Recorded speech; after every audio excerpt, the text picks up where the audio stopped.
¿Puede repetir conmigo, por favor? Acelerando el reino. Muy bien, están conmigo. Lucas 13, 10 al 17. El relato de esta mujer encorvada es una de las historias donde Jesús demuestra su poder para sanar. Pero también nos demuestra, hermanos, hermanas, la urgencia del reino, la importancia de acelerar el reino. Jesús ve a una mujer que ha estado encorvada ¿por cuánto tiempo? 18 años. ¿Usted sabe lo que es eso? ¿Usted se imagina lo que es eso? 18 años, toda una vida. Pero de pronto, en algún momento, Jesús la vio, Jesús la llamó, Jesús puso sus manos sobre ella, Jesús la sanó y esta mujer pudo levantarse. Pero esto no solamente algo fenomenal, extraordinario sucede en el cuerpo de esta mujer, sino que también sucede en ese lugar, en esa atmósfera, en ese ambiente donde se llevó a cabo este milagro. Algo pasó. Esta historia no solo se trata de una sanidad física, sino emocional, sino espiritual, lo que significa que cuando el reino de Dios llega a nosotros, a cualquier lugar, tiene el poder para romper toda estructura, para sanar, para liberar. Nuestras naciones, cuando yo pensaba en esta historia, pensaba también en las naciones. No solamente pensaba en nosotros, sino no solo en Ecuador, sino en muchos países que hoy están sufriendo encorvaduras. Países, nuestros países que están encorvados por diferentes situaciones. Y hoy yo quiero presentarles algunos de estos datos, algunas de estas cifras, algunas de estas situaciones que está pasando en algunos de los países. No en todos, porque la predicación se me iría solamente mencionando y hablando de las situaciones que sufren algunos países. Pero quiero invitar a 4 estudiantes de Semisud, ya algunos graduados, son miembros de aquí de Capilla, nos colaboran aquí en Capilla, así que voy a pedir a Francini de Costa Rica, a Mayra de Colombia, a Josué de Venezuela y a Edison de Ecuador. Un aplauso para ellos, por favor.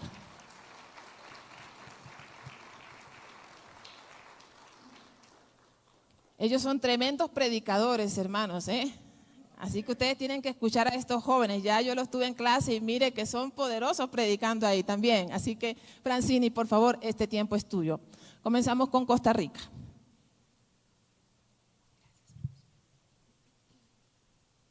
Que el Señor les bendiga. Una de las problemáticas actuales más significativas en Costa Rica es la violencia intrafamiliar. Yo quisiera comentarles un poquito acerca de esto. Ha crecido más del doble en los casos notificados en los últimos años. Quiero darles nada más un dato. En el 2021 se reportaron 9,406 casos, mientras que en el 2024 fueron 23,046 casos. Y en lo que va del año ya se han registrado 2,659 casos de violencia intrafamiliar. Las principales víctimas de estas crisis son las mujeres, los niños y los adultos mayores, especialmente aquellos menores de 1 año, los adolescentes entre 10 y 19 años y los adultos mayores de 75 años en adelante. Y los tipos de violencia que más se han registrado son el abandono y la negligencia, más que todo en el caso de los niños y los adultos mayores, seguidos del abuso psicológico, físico y sexual, con un notable incremento en los últimos años. Y los factores como el desempleo, la pobreza, la salud mental, el crimen organizado y la reducción en la inversión de programas sociales contribuyen al aumento de la violencia intrafamiliar, por supuesto, afectando principalmente a las poblaciones más vulnerables. Así que esa es una de las problemáticas problemáticas con las que el país ha estado luchando estos últimos años. Gracias. Gracias, Francine. Mayra, Colombia. Buenos días. Quiero iniciar con el diálogo y la historia que hay detrás de esta fotografía. ¿Usted me deja llevar la pollita? Es que es un regalo. El funcionario de la Cruz Roja Internacional la miró, sabía que las reglas eran claras. Solo podían llevar un pequeño maletín de ropa, pero en los ojos de la niña vio algo más profundo. Una súplica, un intento de aferrarse a lo poco que quedaba en su hogar. Con lágrimas en los ojos le respondió: llévala. Esta escena quedó inmortalizada en la fotografía La niña y la gallina del fotógrafo Jesús Abad Colorado, tomada en Mapiripán Meta en 1998. La imagen nos habla del desplazamiento forzado, una de las heridas más profundas del conflicto armado en Colombia. La niña y su madre huían tras la masacre de Puerto Alvira, en la que paramilitares asesinaron y torturaron a 19 campesinos. Pero esta no es solo la historia de una familia, es la historia de más de 8.6 millones de desplazados en Colombia, convirtiéndolo en el país con más desplazados internos en el mundo después de Siria. Desde los años 60, la guerra ha devastado comunidades enteras con miles de víctimas de desapariciones forzadas, violencia sexual, masacres y reclutamiento infantil. Este conflicto no ha tenido un solo actor. Guerrillas como las FARC, el ELN, grupos paramilitares, narcotraficantes y el mismo Estado ha participado en crímenes atroces contra la población civil. En Mapiripán, el ejército permitió la entrada de los paramilitares, quienes durante 5 días sembraron terror en la población. Hoy, la guerra en Colombia no ha terminado. Aunque el acuerdo de paz con las FARC en el 2016 presentó un avance, la violencia persiste en muchas regiones. Líderes sociales siguen siendo asesinados, nuevos grupos armados han surgido y el desplazamiento forzado continúa. La niña y la gallina nos recuerdan que detrás de cada cifra hay un rostro, una historia y una vida rota por la guerra en Colombia. Muchas gracias. Gracias, Mayra. Josué, Venezuela. Buenos días con todos. En cuanto a la problemática que se da en Venezuela, como ya es popularmente sabido, la pobreza es un factor crítico que arropa a la nación hoy en día y que afecta a millones de personas dentro y también fuera de la nación. Creo que esa crisis económica hace que haya una incrementación en la infraestructura económica y esto hace que servicios tan básicos como la alimentación, la ropa y el acceso a la educación sean cosas totalmente casi que inalcanzables. Sin embargo, esta es la punta del iceberg nada más. Esta inflación económica hace que personas tengan que salir de su país para buscar mejores oportunidades, para buscar un mejor futuro para sus hijos y para los seres queridos que dejan atrás. Esto crea un impacto social bastante interesante debido a que estas personas se enfrentan a diario con situaciones difíciles dentro y fuera del país. Pero el problema no queda allí, el problema también queda en las personas que quedan en el país, dentro de Venezuela. ¿Qué pasa con esos niños que quedan sin padres?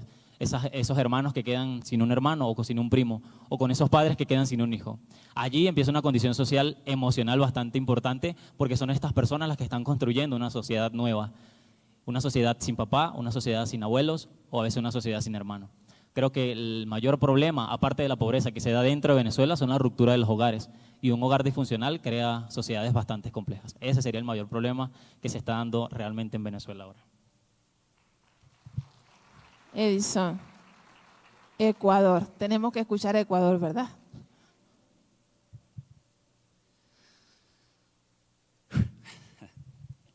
Ecuador enfrenta una crisis social sin precedentes, donde la violencia, la pobreza, la inestabilidad han transformado la vida de millones de personas.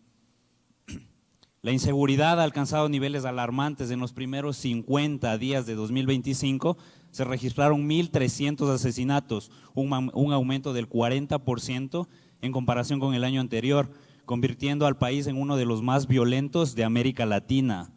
Este escenario se agrava con el crecimiento del narcotráfico. Se han convertido a Ecuador en un corredor clave de drogas, con más de 282 toneladas incautadas en 2024. Además, los secuestros y extorsiones se han disparado con más de 2.100 secuestros y casi 11.000 casos de extorsión en el último año. Las víctimas más vulnerables en esta crisis son los niños, niñas y adolescentes. En 2023 se reportó en 770 homicidios infantiles, mientras que el trabajo infantil creció en un 37% en los últimos 2 años. La pobreza infantil sigue siendo alarmante, afectando al 36% de los niños, cifra que se eleva al 61% en poblaciones indígenas. Además del reclutamiento de menores por grupos criminales, los expone a situaciones de riesgo extremo y perpetúa el ciclo de violencia y pobreza. La crisis económica y política ha intensificado estos problemas. En 2024, la economía cayó en un 0,4%, situando al 28% de la población en pobreza. La falta de oportunidades ha generado incluso una migración masiva. Ecuador se convirtió en el 4.º país con más arrestos en la frontera entre Estados Unidos y México en 2024. Dentro del país, el 60% de los migrantes extranjeros no accede a una comida caliente, mientras 2,6 millones de ecuatorianos sufren inseguridad alimentaria. Las mujeres también han sido víctimas de esta crisis. La organización Fundación Aldeas reportó que entre el 1 de enero y el 31 de mayo del 2024 se registraron 108 femicidios en Ecuador, lo que equivale a una mujer asesinada cada 34 horas. Según la Comisión Económica de América Latina y el Caribe, CEPAL, en 2023 al menos 11 mujeres fueron asesinadas cada día por razones de género. No son solo números, no son solo estadísticas, son personas. Ecuador enfrenta una encrucijada histórica donde la violencia, la pobreza, la corrupción y la inseguridad amenazan el presente y el futuro de nuestro querido Ecuador. Gracias, Edison. Gracias, chicos. Gracias por este trabajo que han hecho. Cuando escuchamos todas estas cifras, hermanos, todos estos datos, ¿no se nos rompe el corazón?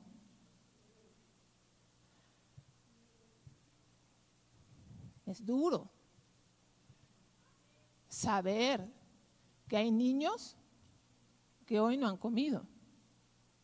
Es duro saber que hay jóvenes que hoy han amanecido en las calles sin sentido, drogados, alcohólicos, mujeres que hoy han amanecido con su cara morada de tanto golpe, mujeres que han sido asesinadas, ancianos que han sido abandonados. El reino de Dios, ¿se puede acelerar el reino de Dios?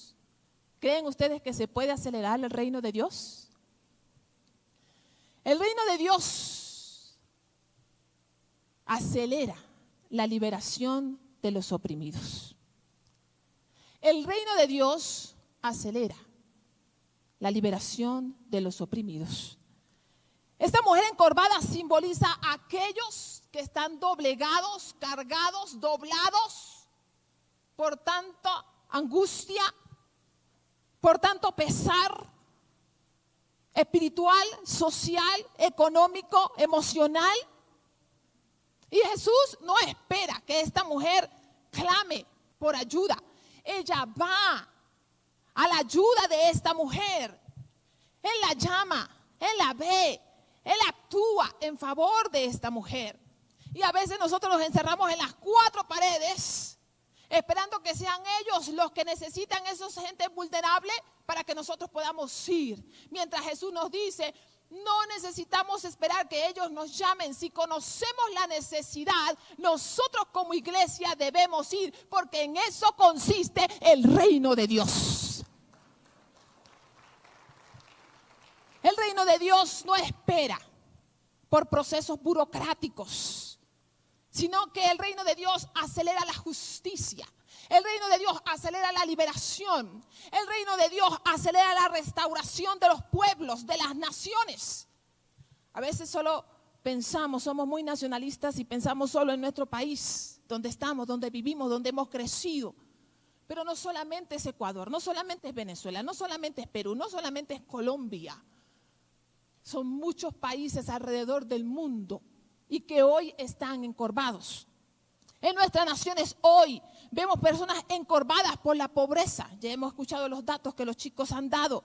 La desesperanza, la violencia, la opresión. Pero cuando el reino de Dios avanza, esa liberación hacia los pueblos avanza también. No se trata de sanar solo cuerpos, sino también de restaurar vidas de sociedades y naciones enteras. En el reino de Dios, el enfoque, hermanos, está en la justicia, en la paz, en la reconciliación, en la humildad. Mientras que los pueblos terrenales están enfocados en el poder, en la gloria, en la opresión, en el dinero. Se centran, hermanos, en el control, en la autoridad, en la búsqueda de intereses propios. El reino de Dios se interesa por la justicia y trata de que todos los seres humanos, sin importar edad, sin importar género, sin importar color, sean dignos y que el reino de Dios pueda llegar a ellos. El reino de Dios, donde la justicia divina prevalece y donde todos, el reino de Dios, donde todos somos tratados con dignidad. Pero también veía en esta historia que no solamente el reino de Dios acelera la liberación de los oprimidos, sino que la aceleración del reino confronta nuestras propias estructuras religiosas. Y lo repito. La aceleración del reino confronta nuestras estructuras religiosas. Cuando Jesús sanó a la mujer, la historia dice que alguien se enojó. ¿Quién era ese alguien? ¿Recuerdan la historia? El jefe de la sinagoga, Paticita. El jefe de la sinagoga. La sinagoga, donde se estudiaban las escrituras, donde se interpretaban las escrituras. Y Jesús, porque sana a esta mujer encorvada en un día de reposo, este jefe de la sinagoga se enoja. ¿No debería haberse alegrado si era el jefe de la sinagoga? Porque se estaba haciendo un bien, se estaba sanando a esta mujer, pero en lugar de alegrarse y armar una fiesta, se enojó. Porque para él lo más importante era el sábado. Porque para él lo más importante eran las leyes, las tradiciones, más no las personas. Pero para Jesús era importante esta mujer encorvada. ¿Sabe que la aceleración del reino implica romper nuestras mentalidades religiosas que limitan el poder de Dios y darle paso a que Dios obre como Él quiere según la necesidad en donde está? El principal de la sinagoga, indignado. ¿Sabe qué? Yo me imagino que hizo un escándalo, que dijo algo, que puso una cara de ogro. Y dijo, aquí no, estamos en sábado. Seguramente se puso a discutir con Jesús, no sé, porque la palabra no lo dice, solo dice que se enojó. Pero ¿a quién representa este jefe de la sinagoga? Representa a aquellos creyentes muy cómodos, aquellos creyentes que solamente piensan en ellos, aquellos creyentes que para ellos es más importante los ritos religiosos que las personas, aquellos que usan solo saco y corbata, que solamente piensan en cargos religiosos, pero que no entienden y que no ha comprendido cuando la palabra dice que el reino no es comida ni bebida, el reino es justicia y transformación para todas las personas.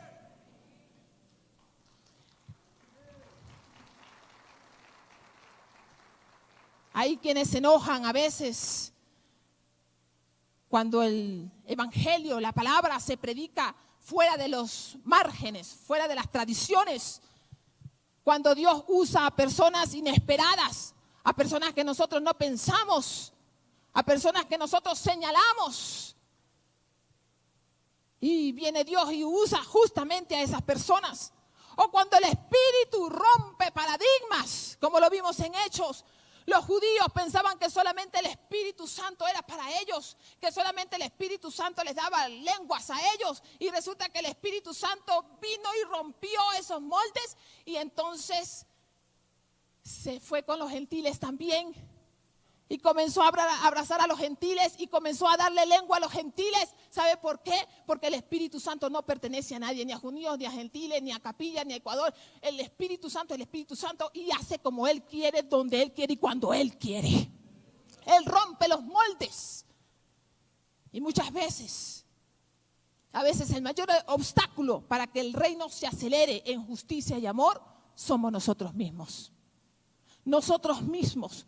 Cuando rechazamos a los jóvenes por su forma de vestir, o porque tiene un arete, o porque tiene un tatuaje, o porque tiene un color de cabello diferente. Cuando a los divorciados los tratamos como creyentes de segunda categoría. Cuando creemos que una persona que no tiene una buena higiene no puede atravesar esa puerta y sentarse en una de nuestras bancas, en una de nuestras sillas. Cuando necesitamos escondernos en nuestros templos para no contaminarnos con aquellos que consideramos inmundos. Pero ¿sabe qué? Hay una buena noticia. Que el reino de Dios no se detiene ante nuestros prejuicios humanos. Al contrario, nos desafía y nos sacude para que prevalezca el reino. Debemos replantearnos lo que nosotros creemos que es iglesia hoy en día. Muchas veces hemos reducido la iglesia al edificio, al que venimos todos los días, todos los domingos, a estas 4 paredes, con lindas sillas, con flores bonitas, que hace el ministerio de ornato todos los sábados para que aquí esté bien adornado. Pero Jesús demostró, hermanos, que el reino no son las 4 paredes, que un templo, que una iglesia no son las 4 paredes, sino que el reino somos tú y yo. El reino es un pueblo lleno de la presencia de Dios para transformar su entorno.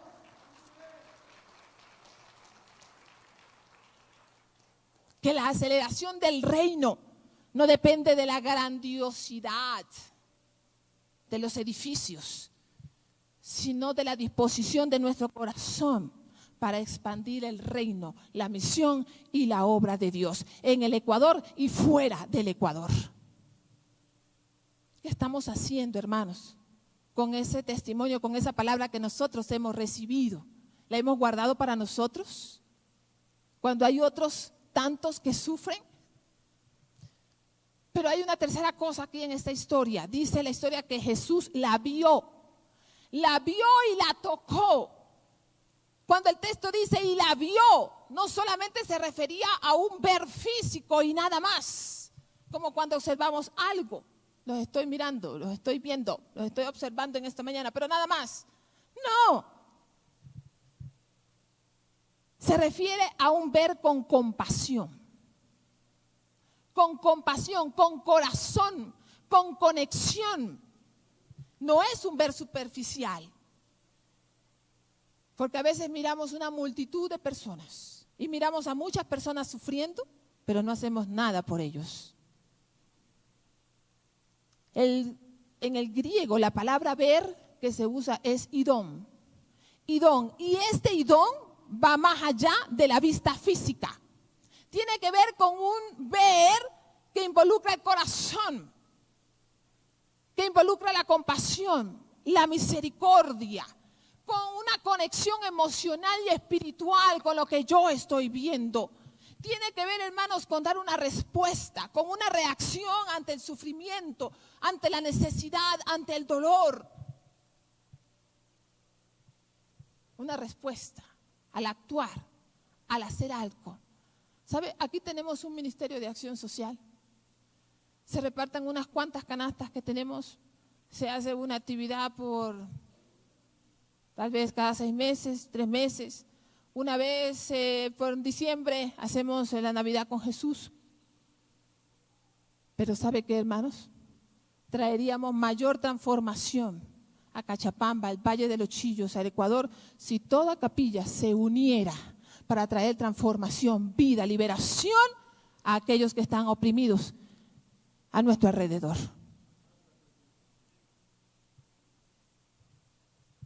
Y un ejemplo claro de esto es el buen samaritano. Todos conocemos la historia del buen samaritano. Un hombre que quedó ahí, asaltado, casi muerto, y pasó el sacerdote, y pasó el levita, y solo vieron, pero no vieron con el idón. Vieron físicamente y nada más, y de largo. Pero vino un samaritano que era despreciado, y este no solamente vio físicamente, este vio con el corazón. Este tuvo una conexión emocional y espiritual con ese que estaba tirado allí. Y entonces lo vendó, y entonces lo curó. ¿Acaso eso no es el reino, hermanos?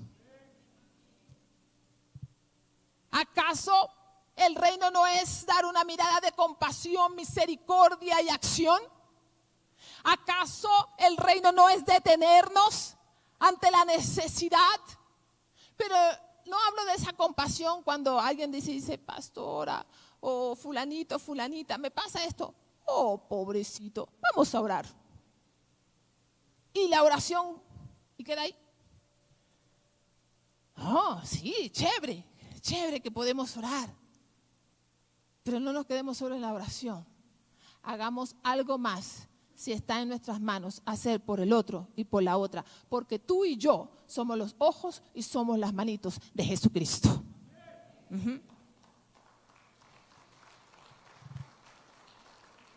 Este tipo de ver con el corazón se refleja en Jesús. Cuando Jesús, el texto nos dice, Jesús recorría, si me pones por favor la diapositiva del texto, Jesús recorría todas las ciudades y aldeas enseñando en las sinagogas de los judíos y predicando el evangelio del reino, sanando toda enfermedad y todo tipo de dolencias.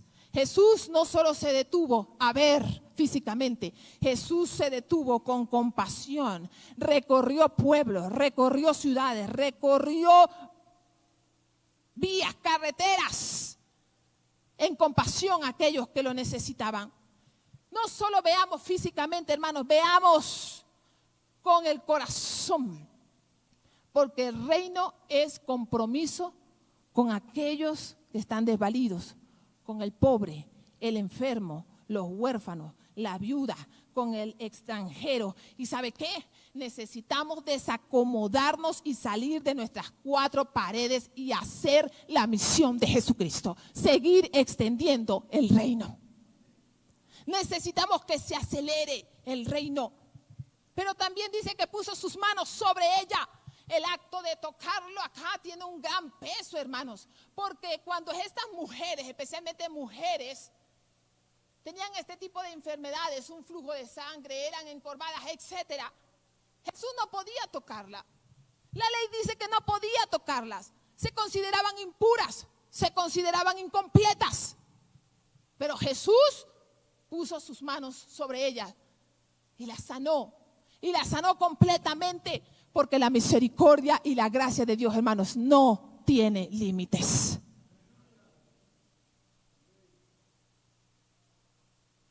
Hoy en día muchas veces evitamos tocar a aquellos que están encorvados, a los que están emocionalmente rotos, marginados, rechazados por la sociedad, por su apariencia, por su imagen, por su historia, por su condición económica. Pero Jesús nos desafía a que debemos ir donde están ellos y actuar con misericordia y compasión. Evitamos acercarnos a esos niños faltos de higiene y en extrema pobreza en las calles de Sangolquí. O evitamos acercarnos a esas personas que tienen alguna discapacidad física o intelectual. O a esas mujeres víctimas de maltrato y abuso. Y más encima, las culpamos. A esas personas con enfermedades terminales, etcétera. Pero Jesús nos llama, hermanos, como cristianos, como seguidores, como discípulos de Él, a ir más allá de las apariencias, a ir más allá de las normas sociales y acercarnos como Él lo hizo, con compasión. compasión. Y en lugar de alejarnos de ellos, debemos tocarlos con el amor de Cristo, con misericordia, con acciones concretas, apoyo emocional, atención, solidaridad, aceptación genuina. Hermanos, que restaure su dignidad, que lo restaure como ser humano, porque para eso vino Cristo. Mientras nosotros señalamos y criticamos, Jesucristo vino para dignificar, para salvar, para restaurar, para redimir. Hermanos, nosotros somos los que debemos continuar la misión de Cristo. Puede que suene muy duro este mensaje, pero necesitamos acelerar el reino de Dios. A veces vivimos nuestros propios reinitos, ¿no? El Señor nos invita a salir de nuestros propios reinitos y a mirar en el otro. Pero algo que me impacta en esta historia es que la sanidad de uno impacta a muchos. Impacta a muchos. Después que Jesús sanó a la mujer, la multitud se regocijó. Lo que parecía un milagro individual, ahora fue público. Lo que sucede en una persona hace que el reino se acelere, porque lo que ella testifica, entonces todos lo pueden conocer. Y no solamente puede traer transformación a su vida, sino que puede traer transformación a otros, a su comunidad, a sus pueblos. Cuando una persona experimenta el poder transformador de Jesús, no solo, hermanos, su vida cambia, sino que todo a su alrededor cambia, porque ese testimonio es un vehículo poderoso para alcanzar a otros para Cristo. Por eso no nos podemos callar de lo que Cristo hace en nuestras vidas. Y un ejemplo claro es la mujer samaritana. Esa mujer samaritana en el pozo, en Juan capítulo 4, una mujer con una vida difícil tal vez, llena de rechazo, de frustración, pero cuando Jesús se encuentra con ella y habla con ella, su vida cambia. Y en lugar de guardarse esa experiencia y en lugar de guardarse ese testimonio, ella fue y contó a otros lo que había pasado en su vida. Tal vez no podemos cambiar, hermanos, la realidad de todos los pueblos y de todas las naciones, pero sí podemos hacer algo con nuestro contexto inmediato. Sembremos la justicia, sembremos el amor, sembremos la paz. Y ustedes van a ver cómo eso se multiplica en todas las partes, en Ecuador, en Venezuela, en Estados Unidos, en Sangolquí, en Cachapamba, en todas partes, porque lo que Cristo hace siempre se multiplica, siempre se multiplica. Y lo último que quiero decir es que la aceleración del reino demanda nuestra participación. No podemos, hermanos, quedarnos con los brazos cruzados, así como está la luz del Carmen. No podemos quedarnos con los brazos cruzados. Es imposible, hermanos, que ante tanta necesidad nosotros nos quedemos sentados y como que si nada pasara. Si nosotros vemos tanta necesidad a nuestro alrededor y no pasa nada con nosotros, si nuestro corazón no se rompe con todo lo que vemos, entonces algo malo hay con nosotros. Algo malo hay con nuestra iglesia. Porque la iglesia, vuelvo y repito, no son ni las sillas ni las cuatro paredes. Nosotros somos iglesia y hemos sido llamados para transformar y para que los niños, los jóvenes, los ancianos, las mujeres, todos conozcan de Cristo y sean transformados en el poder del Señor.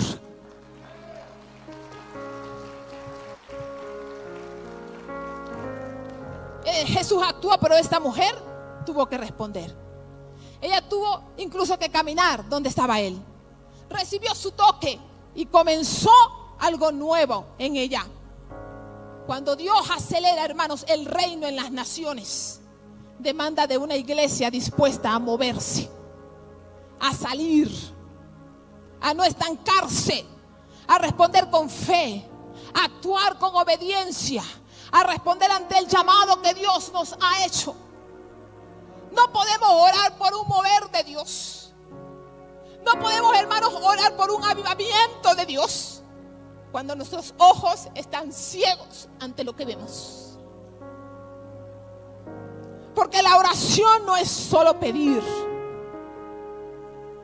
La oración también nos invita a ponernos en acción. Si oramos por un mover de Dios en nuestra iglesia, debemos estar entonces dispuestos a involucrarnos en los ministerios, a servir, a evangelizar, a predicar, a hacer misiones. Porque la aceleración del reino, hermanos, requiere evangelismo, requiere compasión, requiere justicia, requiere discipulado, requiere compromiso con la misión de Dios. Esta mujer encorvada pasó de estar encorvada a estar erguida. Y eso es lo que Dios quiere, que esta iglesia se levante erguida, con autoridad, predique, ore y sea ejemplo en las naciones. Dios quiere acelerar su reino. Dios quiere desafiar nuestras estructuras. Dios quiere sacarnos de nuestra zona de confort. Dios quiere, hermanos, impactar en las naciones. Dios quiere reinar en las naciones. Y a veces solo oramos por Ecuador, pero nos olvidamos de que hay muchas más naciones. A veces oramos por nosotros, pero nos olvidamos de que hay miles de misioneros en el mundo. Y que muchos de estos misioneros, hermanos, son asesinados por llevar la palabra del Señor. De que sus familias mueren también por llevar la palabra del Señor. Pero a veces somos indolentes también, incluso nosotros mismos con nuestros contextos inmediatos. Vemos una necesidad, pero no hacemos nada. Tenemos dos manos, pero las escondemos ante la necesidad. Y el Señor nos dice hoy: Capilla, abramos nuestros ojos de compasión. Estiremos nuestras dos manos para bendecir a todos aquellos que están a nuestro alrededor y para traer transformación.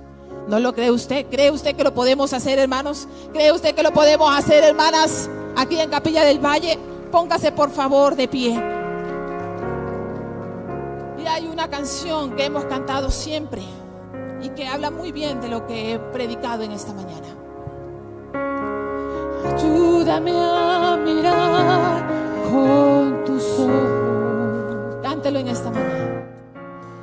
Yo quiero sentir con tu corazón. No quiero vivir más siendo insensible. Tanta necesidad por Jesucristo.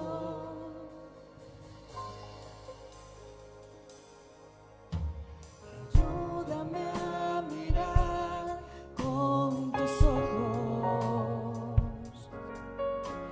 Yo quiero sentir con tu corazón.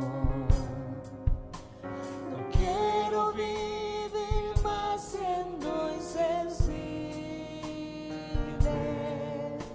Tanta necesidad, oh Jesucristo.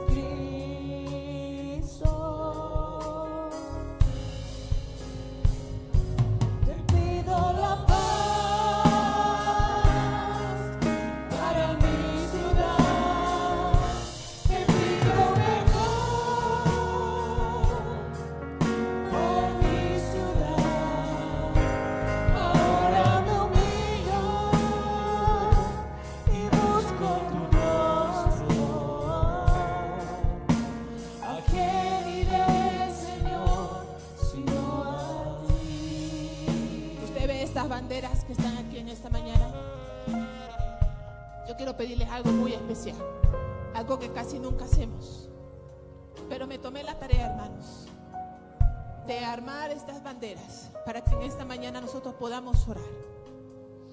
Yo quiero invitarle que usted no toque las banderas, pero que sí salga de su asiento. Si usted hoy ha sido movido por esta palabra, voy a pedirle que se mueva de su asiento y se acerque hacia donde están estas banderas y extienda su mano. Y hoy eleve una oración para que Dios traiga justicia, para que Dios acelere su reino de justicia de liberación en estos países. No están todos los países aquí representados, están algunos. Está Ecuador, Colombia, Venezuela, Uruguay, Perú, Argentina, Brasil. Pidamos a Dios, hermanos, que acelere su reino en esta tierra, porque lo necesitamos.